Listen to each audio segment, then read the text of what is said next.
Back to you, Jim. All right. Johnny Tapia is certainly not a household name, but in boxing circles, he's a big deal. A featherweight who's won several titles in recent years. But it's his wild life away from boxing that has gained him notoriety and which brings him to the fore tonight. We're barely 6 weeks into 2003, and so far this year, the 35-year-old Tapia has been involved in a standoff with police in Arizona and with a bizarre incident in his Las Vegas home that left him comatose for more than 30 hours. They're just the latest chapters in the saga of a man who acts like he has 9 lives and seems determined to use them all. James Brown has a profile. On January 11th of this year, Johnny Tapia died.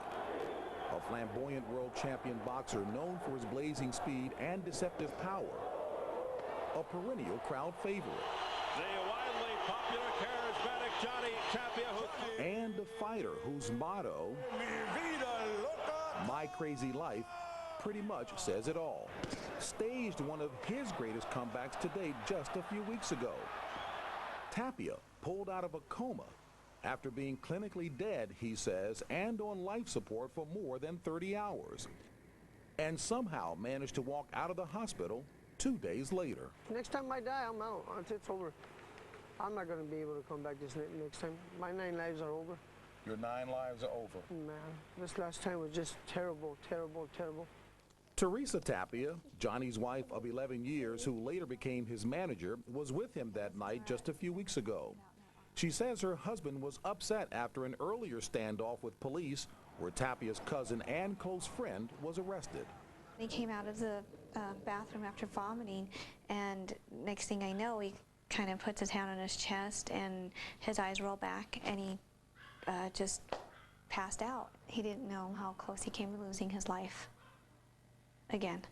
Again, because according to Teresa, her husband has been clinically dead 3 other times, all stemming from the use of cocaine. Citing legal concerns, Tapia won't say exactly what happened this time to knock him out. After this time, I mean, you know, leaving that hospital, I was emotionally, you know, battered and mentally battered. I just felt that, you know, I just don't know how the story is going to end. And nobody knows, not even Johnny Tapia. But what's hard to miss is that Tapia has been a survivor all his life. He's been through a fatal bus crash, a near drowning, a drive-by shooting, a suicide attempt, countless street fights, and the drugs. What was the first sign of trouble? Was it during the courtship period? Was it anything prior to marriage at all? It was the day of our wedding. One of his people that I had met that was related to Johnny came up to me and said, "You want to know what you married? Go look in the back, in the bathroom in the back." So I walked in there, and that was the first time I witnessed Johnny using drugs, and it was like a slap in the face. So we go home, he disappears on me. I don't hear from him, I don't see him, till the very next day my mom comes banging on the door. She had said that Johnny had overdosed and was clinically dead, and that I needed to get to the hospital right away. And that was my first day as being Mrs. Johnny Tapia. What are you thinking, what are you feeling as you hear your wife recap that story? A bunch of hurt, a bunch of anger that I have in me still to this day. Hurt and anger that Tapia traces back to Albuquerque, New Mexico, where he grew up. Anger truly born one night in late May 1975, when Tapia was just 8 years old. My mom was stabbed 22 times and raped. It's just been tough, man. Virginia Tapia was stabbed 22 times, raped, and left for dead. And I love my mom, I miss her, and it's just a struggle, you know. And when I'm using drugs and drinking, I don't think of it. Do you think in your own mind that you've come to grips with, that you're at peace with the fact that your mother is gone? No. You're not at peace about that? No. Why not? I never probably got to say goodbye. Never got to say I love you. That's probably one of the reasons why I'm so angry today. But my problem today is every time I fight somebody, I think they got my mom or something. It's a better way of doing things. You look at your opponent as a person who killed your mother? Yeah, that's my thought in mind. Like, hey, I get vicious, you know, and it's not the right way of doing things. Since he never knew his father, Tapia moved in with his grandparents after his mother's murder. a murder that would remain unsolved for years. After my mom died, I got into boxing. How? My brother got me into fighting and just making me challenge everybody. If I lose, he beat me up. Why? I guess they got a kick out of it, I guess. And you were how old? 9. And he would put you up to fighting other people. A lot of people. And how frequently might this happen? I was an everyday thing.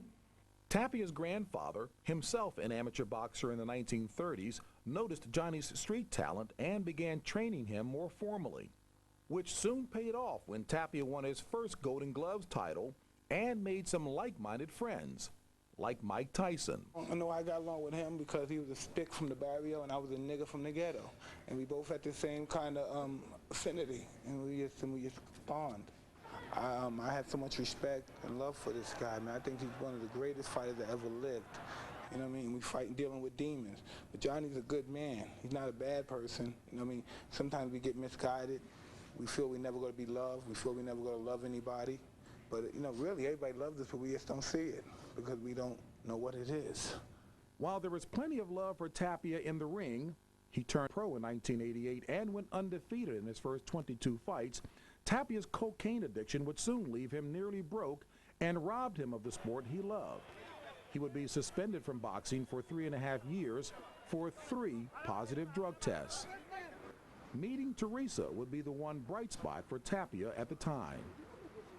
When I met Johnny, he was homeless. He didn't have a home. He was on the streets, literally. Without her, I won't be Johnny Tapia, 5-time world champion. I'd be Johnny Tapia dead.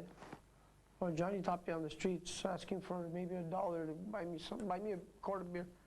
But as you can see, Johnny's just no stranger to the legal system. And drugs were just a part of Tapia's 125-page arrest record. Arrest for aggravated assault, intimidating a witness in a cousin's murder trial, and attempted drug dealing began to overshadow Tapia's reputation as a boxer. Johnny Tapia is a punk. He's a thug. Do you understand why some people might think that? First of all, I'm not a punk. Second of all, I'm not a thug. I'm just a human being that has 2 hands and 2 feet like everybody else and have problems. That's Johnny Tapia. Problems Teresa Tapia was determined to help with. She forced her husband to clean up his act. And within months of returning to the ring from his suspension, Tapia was back on top.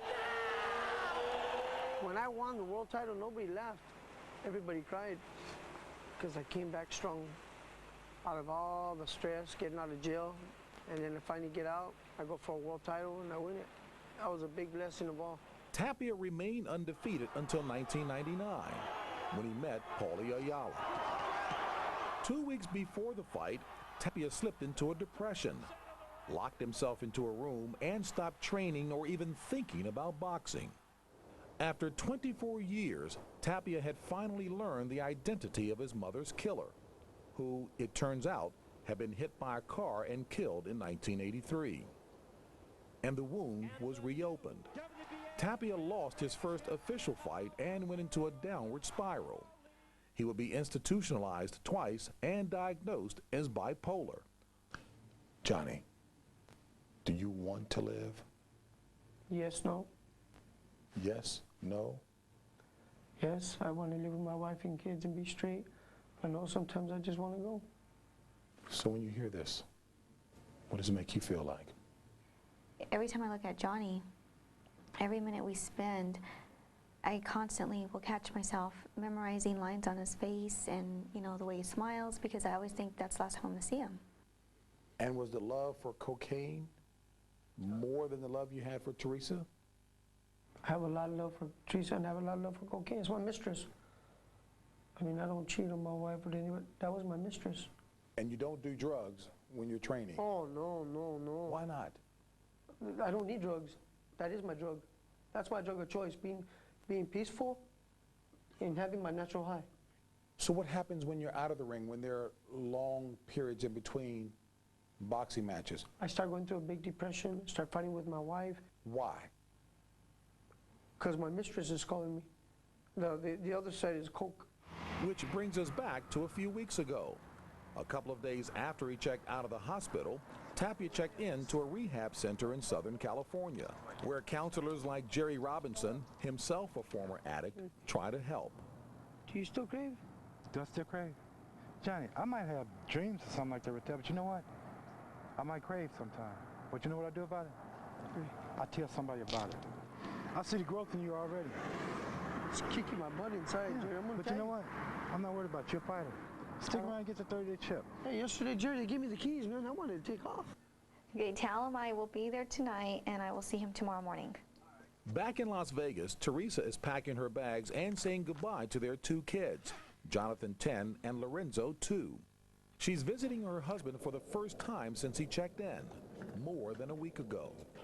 The house is just too quiet without him.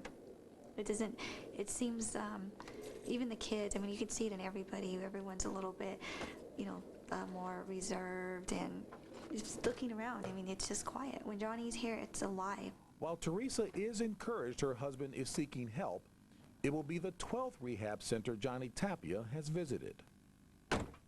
4 times clinically declared dead. Within the past 2 weeks, you were on life support. You're in a coma. Is that rock bottom? Yeah, a few times. I mean, how much times can a man die?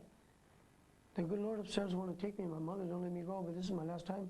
What's different about this time? I was always first than the other ones. This one I want it by myself. I need the help. I want the help. I want to continue being with my family. Everybody knows that I love my wife, I love my boxing, I love my kids, but I'm searching up deep in here and trying to let it go in here. I mean, I'm digging and digging and digging, and I'm trying. I'm trying. I'll get there. I'll get there. I'll get there. I'm gonna try.